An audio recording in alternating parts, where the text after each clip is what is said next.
एक बार फिर से जाति के नाम पर एक और रेजिमेंट बनाने की बहस ने जोर पकड़ लिया है। हाल ही में संसद में दीपेंद्र सिंह हुड्डा ने अहीर रेजिमेंट की मांग उठाई, लेकिन हुड्डा ही इस मांग को उठाने वाले अकेले व्यक्ति नहीं हैं, बल्कि लंबे समय से संयुक्त अहीर रेजिमेंट मोर्चा भी भारतीय सेना में अहीर रेजिमेंट बनाने की मांग उठाता रहा है। तो चलिए समझते हैं कि रेजिमेंट क्या है, इसकी शुरुआत कैसे हुई और अहीर रेजिमेंट की मांग कितनी जायज है।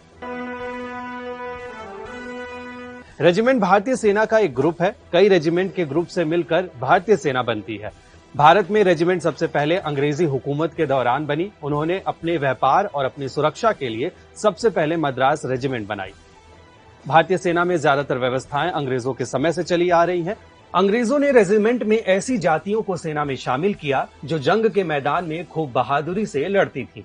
फिर जैसे जैसे अंग्रेजी शासन का विस्तार होता गया, नई रेजिमेंट्स बनती गईं। लेकिन कई बार ये सवाल उठाया गया कि आजादी के बाद सेना के जाति आधारित रेजिमेंट्स को भंग क्यों नहीं किया गया, और अगर सरकार जातीय आधारित रेजिमेंट के खिलाफ नहीं है तो आजादी के बाद कोई नई जातीय आधारित रेजिमेंट क्यों नहीं बनाई गई। दरअसल आजादी के बाद भारत को एक के बाद एक बड़े युद्ध लड़ने पड़े, जिसके कारण सेना में बदलाव करना उचित नहीं था। आजादी के बाद एम करियप्पा को भारतीय सेना का पहला कमांडर इन चीफ बनाया गया। उन्होंने पहले की व्यवस्था के साथ सेना को नए भारत के लिए तैयार करने का भी काम किया। हालांकि देश में आजादी के बाद सेना में भर्ती प्रक्रिया में सुधार करने के लिए 4 समितियां बनाई गई, लेकिन किसी ने सेना में नई जातीय आधारित रेजिमेंट बनाने या भंग करने की बात नहीं कही।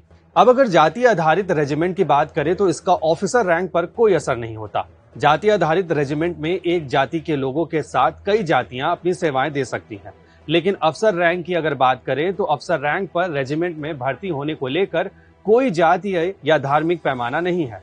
नियुक्ति के बाद उसको रेजिमेंट की सभी जातीय या धार्मिक परंपराएं निभानी होती है। मान लीजिए कोई मुस्लिम व्यक्ति जाट रेजिमेंट का कमांडिंग अफसर हो, तो उन्हें जवानों के साथ परेड भी करनी होगी, मंदिर में यज्ञ में भी बैठना होगा और विधि विधान से उसे पूरा भी करवाना होगा।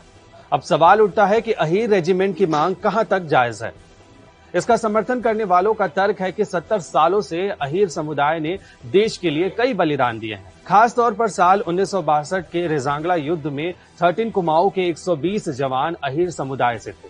इसलिए अहीर रेजिमेंट बनाकर उनकी शहादत को सही सम्मान दिया जाए। लेकिन अहीर रेजिमेंट की मांग पर डिफेंस एक्सपर्ट पीके सहगल की माने तो ये मांग पूरी तरह राजनीति से प्रेरित है। ये मांग सिर्फ वोट बैंक पॉलिटिक्स को ध्यान में रखकर की जा रही है। ऐसी और भी वीडियोस के लिए जुड़े रहें दैनिक भास्कर ऐप के साथ, क्योंकि सच करीब से दिखता है।